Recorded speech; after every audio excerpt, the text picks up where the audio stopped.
Einstein here. How about some cappuccino, or should I say puppuccino, for your dogs?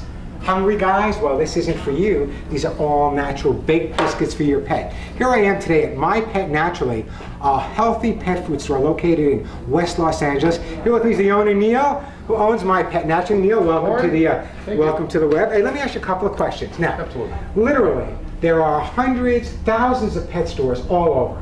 You go inside, you want to buy something for your pet, but there's really no one there that can give you the right advice. Is that pretty much what prompted you into starting My Pet Naturally? It is. I've been home cooking for my pet since the 80s, and during this process I found there was nowhere to go buy supplements, nowhere to go buy good foods, good meats, products that I would use. The concept came up, health food store for pets. Here I am, opening up my health food store for pets, all locally made, artisan-made products. I have all the supplements you would want. I have a bakery. We try and do. Yeah, I'm looking at the bakery. I've actually tasted these. They're pretty darn good. I got to be honest with you. Absolutely, they are fantastic.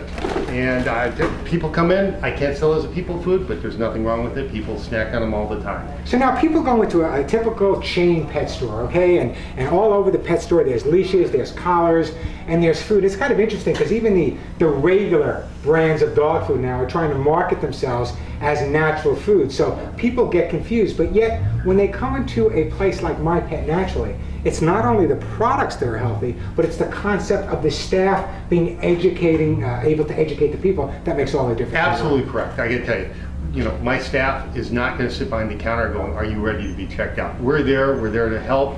I have experts in the field of homeopathy, experts in the field of training, feeding, food. I've been making my own raw food since the 80s.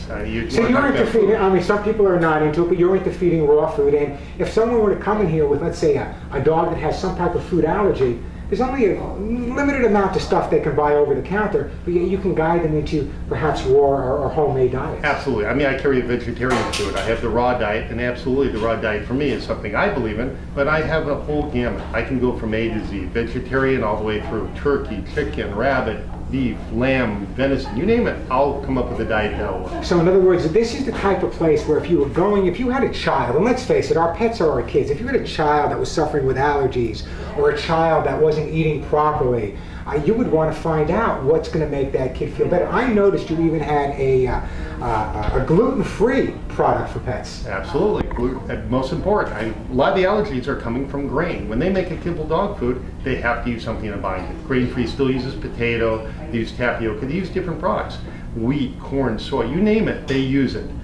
Gluten-free, you can get rid of the wheats, you can get rid of all the grains, you're going to find the allergies go away. And about recalls, we hear a lot about food recalls lately, but I guess if you're making fresh and you're doing it yourself, the chance of a recall is pretty limited. When I first opened, that was the big food recall. None of my products were recalled. Nothing I carry on the shelf has been recalled. And so we come in here and we look at all the different products. You have these great baskets of treats for dogs and cats. Yeah. You bake your own cookies, which absolutely look great. If I were to come in here and say, listen, Skyler, my shepherd's having his 12th birthday tomorrow, would you bake me a cake? Absolutely. We'll pull out a cake. We have birthday cakes. And of course, if it's chocolate, it's not chocolate, it's carob. Carob, correct. There you go. And again, I eat the chips. We give people chips all the time and give it a try. It's great. So these are human quality? Human quality, not sweet. Not a little honey. That's the problem. Dogs are not into sweet. They're not into sweet. Honey in there. Absolutely. And you know what I find interesting? Now, we talked about food. When people come in here, you have almost every type of healthy, natural, holistic, fresh food that's available to the public. But a lot of people don't realize that it's not just food that needs to be healthy and natural. It's products like leashes and collars. It's product like doggy beds, homeopathic. Now you have an entire section over there. I call it the My Pet Naturally Apothecary. We have all different types of holistic, natural approaches, aromatherapy, and other products. Do you find that the dogs really respond to it? Do you find it's a hard sell to people that don't know? How many people come in and say, my dog has gas, I can't stand the smell anymore? First of all, they all blame it on the dog anyway, we know that. Obviously. But you know what? Like people, digestive enzymes, probiotics, all these things will resolve that in a pet. It brings good flora to the stomach, helps them digest these processed foods that we feed them. And those probiotics are so important. They are. And you know what? The kibbles that you buy nowadays have probiotics in them. I don't think they live long enough. Supplementing one that's going to live and work and do its job makes all the difference. Well, let's take a look at the average dog food you're buying on the supermarket shelf. Okay, it's probably made in Missouri or somewhere. It sits at a warehouse probably for 2 or 3 months. Then it goes to the pet store, and heaven knows how long it's going to sit at the pet store. The heat. the heat, so that by the time you get it, first of all, the nutritional value of the dog food decreases, but at the same time, the ability for toxins actually increase. So that's why it's so important for people to make sure they're feeding their dog and their cat a really good fresh diet, not something that's been on the market Absolutely. forever. We did not have kibble dog food until the early 1900s. Before that, it was farm to table. People cooked. They made stews. These are the kind of things that are very good. We have the luxury when we go out to food, to eat, we have Mexican food, Chinese food, Italian food. Right? Our bodies absorb all these different ones. They build up the tolerances. They build up the digestive enzymes to break it down. We give our dogs one type of food, and only one type of food. What happens? Eventually, they can't have anything else because they don't build up the tolerances in the digestive tract to break it down. It's good to add a little stuff. Give them kibble, great. You're having broccoli for dinner? Cut up a little broccoli and put it in the bowl. Hey, I have my dogs convinced that watermelon is liverwurst, okay? They absolutely love their watermelon. The other thing that's really kind of interesting and important is the way people feed their dogs. And I often joke that you go into these chain stores, not that there's anything wrong with a lot of the products they have in front, but you go into the chain stores, and the guy who was giving you advice on your dog's nutrition was probably selling you a Hyundai a week or so ago. So one of the things I like about here is you really have the opportunity to educate the consumer in terms of what's good for their pet, not only in terms of food. Now, we talked a lot about the food that's here, but even bedding, for example. When we're talking about dog beds, everyone just assumes a dog bed's a dog bed. But walking around your store, and we're going to show some pictures of it later, but walking around your store, I noticed that you have dog beds here that are, first of all, people that love animals are environmentally conscious people. So a lot of the beds you have here are recycled. First of all, I'm a big fan of anything made out of hemp. Not only do you carry hemp beds, but you also carry hemp toys for the dogs to play with. Hemp collars, which makes a big difference because it's something that we can keep growing. It's a durable material. It gets softer with use. We also have a lot of beds are made from recycled plastic bottles. I was just going to say that. What do we do with all these recycled plastic bottles? And now they're making beds out of them for our pets. And these things last longer. You can go out and buy the cheap bed, and you're going to buy a new one every couple months because they wear out. These things last. They're durable and they last. And this is something that a lot of people don't think. We've talked about the food, we've talked about the bakery, we've talked about the apothecary, we talked about the leashes and the collars, we talked about the beds, even food dishes. A lot of people, and they call me on the radio show all the time, and they'll say, my dog stopped eating, or my dog doesn't like this dish. And first question out of my mouth is, number one, what type of dish does your dog have? Generally, it's a plastic dish. And people don't realize that the bacteria, the smells, all stay within that dish. They break down. Exactly. The plastic breaks down. So I'm a big fan of using stainless steel, which you can get up to really hot and put it in the dishwasher, or ceramic. And I see that's what you sell here. Right. It's definitely, they're lead-free, not made in China, kilned here in the U.S. Most important is lead-free. Absolutely. For us, as far as the pet goes as well. Remember, what happens to us happens over many, many years. What happens to the pet, same thing happens, but in a short amount of time. Dog's life expectancy is quite a bit less than ours. So when something happens, it might take 2 or 3 years for it to affect us. It happens and affects them within 3 to 6 months. You bring up an interesting point, okay? And this is for everyone out there watching. We're talking to Neil at My Pet Naturally, and we're talking about dog food, and we're talking about healthy things for our pets. And a lot of people don't realize that all of the environmental harmful ingredients that are out there that affect us affect our pets the same way.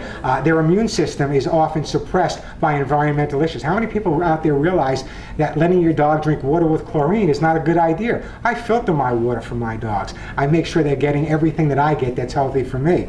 Also, when you talk about the dog's immune system and you talk about food, the average person will go out and let's say they want to go to the pet store and they're buying the most expensive dog food they can possibly buy. Let's say it's $65 for a 20-pound bag of JoJo's dog food, right. All natural, holistic, has everything your dog will ever want. In fact, if your dog dies, it'll bring them back to life. Those are the type of things that people say. But what they don't realize, you can be feeding your dog the most expensive food in the world. If it's not digested properly, if it's not absorbed properly, you'll be scooping up that $65 the next morning. Absolutely.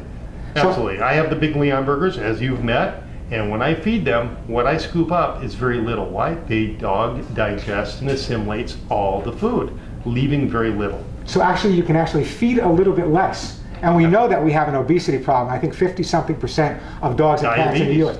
Diabetes, obesity, and there's nothing worse to see a large dog like a Leon Burger or a Saint Bernard or a Great Dane that may be 6 or 7 years old and the mind is healthy, but the rear legs are starting to go or there's some other part. And so the obesity factor is more than just Well, you never tell your dog he's chubby in front of you. It's like your wife asking you how do I look in that dress.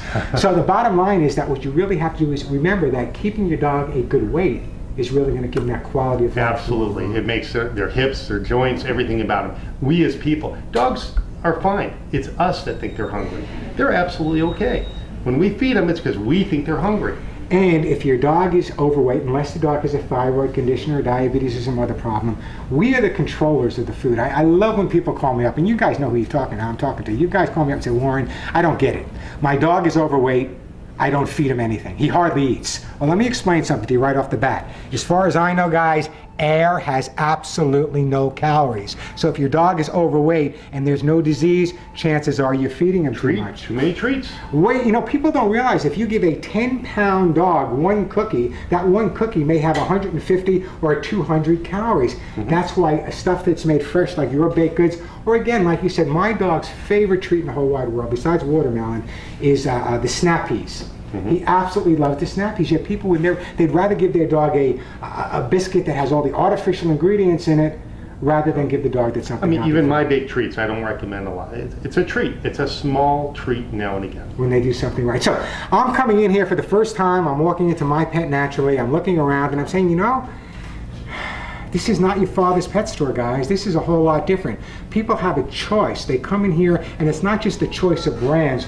When you go to the supermarket, many of the brands, if you read the ingredients, pretty much are the same right down the line. Meat byproducts. There you go. But yet you come in here and you have every type of product, whether it be the fresh food, whether it be the raw food, whether it be food that's going to help with allergies. We're talking about vegetarian food that you have. So when someone comes in here, not only are they getting what they need for their pet, but you guys, Pat, Aaron, the entire staff here is really taking the time to educate people in terms of proper care. Absolutely. So what would you say? My listeners are out there, the cameras just, what would you say to people to encourage them that if they're looking in terms of making sure their pets stay healthy, what's the number one most important thing they can do? You know, absolutely, same as you would for yourself, for people. You want good diet, you want to have good exercise, and you want to give them good supplementation. Keep them healthy. A healthy pet will keep you from the vet.